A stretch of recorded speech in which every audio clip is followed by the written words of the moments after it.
You rarely know where you're going in North Korea. Everything's a mystery until you get there. And so onto the first of many government buses for a trip to who knows where. In Pyongyang there are traffic police, but there's no traffic. This is the most sanctioned country in the world. It's one of the poorest too. Everyone's on foot. We won't find out what they're doing, where they're going. Our minders are taking us somewhere else. We still don't know where. Everywhere the men who've held this country together and apart from the rest of the world look down. A few miles from our hotel, a stream of people is the first hint of our destination. You can bring in, this is my camera, so I use it. This whole thing is highly controlled. No mobile phones off the bus, we're told by our assigned minder. Security is tight for what we eventually discover is the opening of the new war cemetery.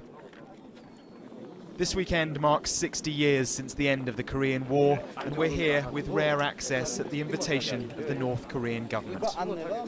Hundreds gathered, many of them elderly veterans. And then a moment none of us was expecting. Kim Jong Un, the young and unknown leader of this country, in the flesh. With generals in tow, he toured a cemetery remembering the dead of a past war just a few months after he was threatening a new nuclear war. Kim is worshipped almost like a god here. And even among those whose families died in the war his grandfather started, the cult of personality that binds the country is striking, almost alarming. Thanks to the dear leader, my father is now lying here. His memory will live on, as does our devotion to Kim Jong Un throughout the generations to come.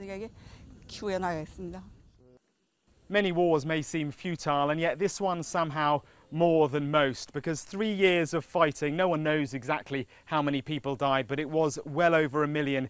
And yet at the end of it, the front line, now of course the border between the two Koreas, remained exactly where it was at the start of the war.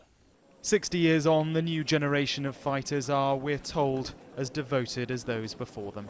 Mark Stone, Sky News in Pyongyang, North Korea.